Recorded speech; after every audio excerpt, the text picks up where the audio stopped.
Hello everybody and welcome to Martian Peace Theater. I am your host, the Starving Martian, and today I am very glad to be able to bring you the Mars Attacks Martian Flying Saucer toy from the 1996 Tim Burton live-action movie. This is a piece that I've wanted for a long time and finally got my hands on. Sadly, they're really hard to come by. They're really expensive online. I've seen them going anywhere from between $60 to $100 new in box. And you kind of want to get this new in box because the used ones tend to be missing some of the accessories. But so this is the box. This is the package that it came in. Let's take a quick look because this is a pretty nice box, good package.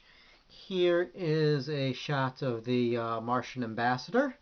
This picture of him was on all the merchandise for the Mars Attacks movie. There's a little product shot down there, Martian flying saucer. Tells you it's got blazing lights, fires 2 night glow missiles, has a removable Martian pilot, and the pilot glows in the dark. Honestly, I've not tried out the glow in the dark missiles or pilot, but I have no reason to doubt them. Here's the saucer itself. You can see that initially this sold at KB Toy Stores for $14.99, and that KB recommends Panasonic alkaline batteries. I'm sure they do. I'm using dollar store batteries because I'll be taking them out when we're done here so they don't corrode. Try me, push button for the sound. There are Martian battle sounds, which we'll get into in a minute. Alright, now the back of the box. You get a shot of the saucer here, how the canopy opens, the Martian pilot inside, the missiles that come out. You can see the landing gear. And so it tells you some of the things that it does. Open canopy to reveal the blazing lights, removable glow-in-the-dark Martian pilot, has retractable landing gear, retractable dual missile launchers. Says to collect the entire Mars Attack strike force. You'll find an elite squadron of action figures with evil voices and firing weapons, super flex Martian figures, and a colossal commander with light-up eyes, evil voice, and a throbbing brain. And you know what? I've had days where I felt like I had a throbbing brain as well. Also, this comes with a computer mission disk. So if you happen to have a computer with Windows 95 or even Windows 3.1 and a floppy disk slot, you can play mission number 1, which is Mission of Doom. That's this right here. My computer will not play this. It doesn't even have a slot for it. It would be like putting a video cassette in a DVD player. It just won't work, but still nice to have. And this is the only toy that came with one of these discs, at least the only toy from the movies. There is a line of Mars Attacks toys based on the Topps comics. That's where you'll find mission discs number 2 and 3. So that's enough of the packaging. Let's bring out the saucer itself and let's make some fun, spooky sci-fi noises while we do.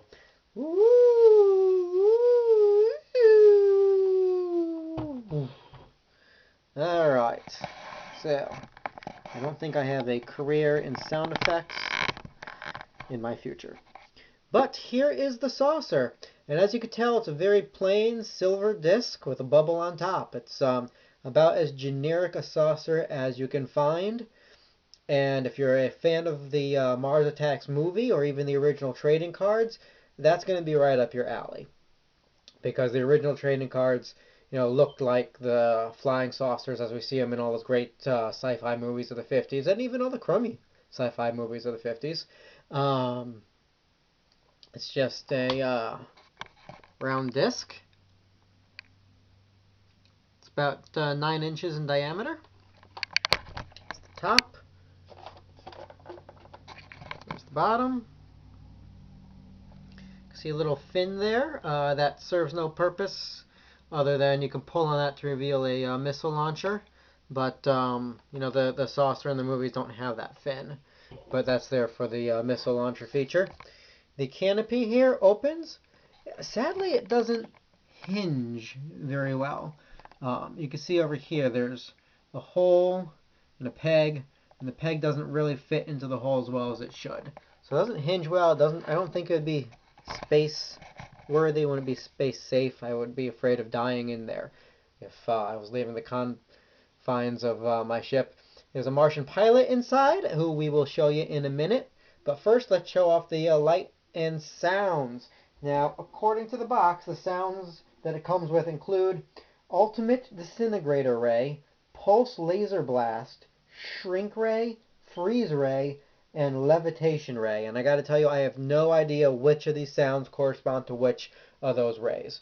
But there is a button right here, a little gray button. Oops. Yeah, the landing gear folds in. We'll show that in a minute. But the button on the back activates the lights and the sounds. I probably should have warned you, the sounds are pretty loud. Sorry about that. They show up better in the dark, so let's shut the light and take a look. Ooh, spooky.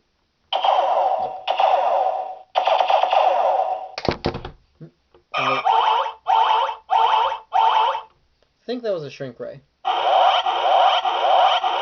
No, wait, no, I think that was a shrink ray. Well, whatever.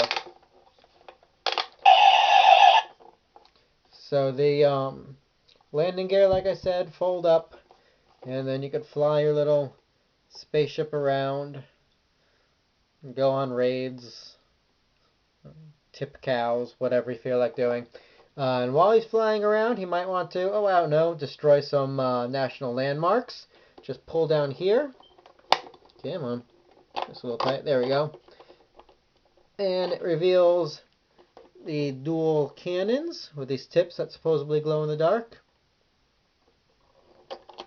There's buttons here on the side that you can press to fire off the missiles. Alright, they're not very strong, but these are the missiles. I have noticed that this part here, it's a little bit loose, a little bit wobbly. And when the missiles are in, it's actually hard. Sorry.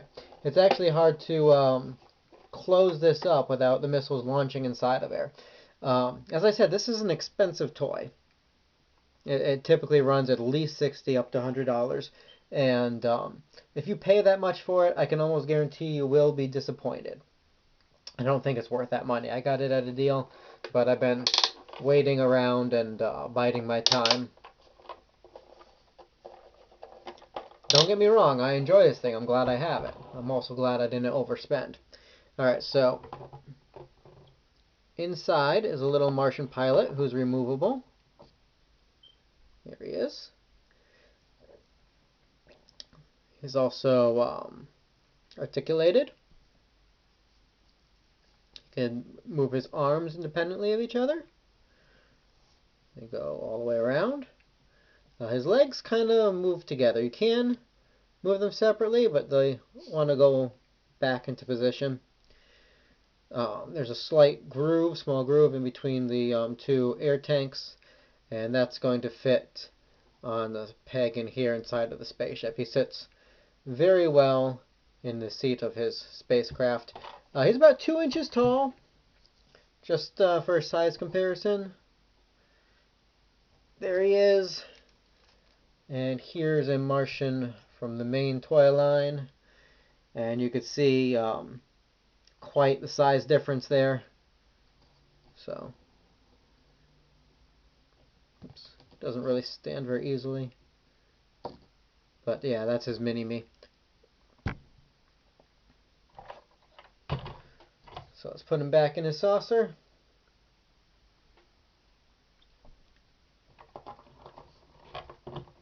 And he fits extremely well in the saucer. He's molded into there. His hands go right over his little joysticks. And so that's good to fit. It's good there. Now, interesting thing about this particular toy, about this saucer, is that it was the inspiration for the design of the spaceship featured on the variant cover of IDW Comics' Mars Attacks Firstborn #1. That was a a mini series that they put out. And this is a trading card from Mars Attacks Occupation that shows that cover. So if you look at that saucer, it's taken directly from this toy. And you could tell because the landing gear are identical. It's got 3 landing gear. You can see the 2 here. There's another one right over his head. It's got that fin there. That, as I said, that fin was not in the movie. It was not in the cards. It was not in the comics. Its sole purpose is to pull down the missile launcher. The bottom of the saucer, same design with this round bit here and the lines extending. Really, it's only missing the battery compartment. And so, for whatever reason, when the artist designed this card, I don't know if he just had this saucer on hand or what, but that's what they used as a inspiration for Mars Attacks Firstborn issue #1 variant cover. Alright, I mentioned before there was 2 Mars Attacks toy lines going on simultaneously, the one on the movie and then the one based off of the comics. And there is also a flying saucer called the Mars Attacks Doom Saucer from the comic book series. It's a lot different than this one. It's to be honest, it's the better toy of the two. It's got more features. It's it's got a more advanced design. So if you're just looking for the better toy, the better value, that's your way to go. Not only is it a better toy, it's actually considerably cheaper and more plenteous online. However, if what you want out of a Mars Attacks flying saucer is one that looks like what you've seen in the movies or what you know from the original card series, this is the way to go. This is, while I can easily admit that the other one is a better toy, this is my favorite of the two just because of how nostalgic it is. Well, that about wraps it up for this. Hope you guys enjoyed. I'll come back at you with some more items of interest in the future. But until then, have a good one, guys, and keep watching the skies.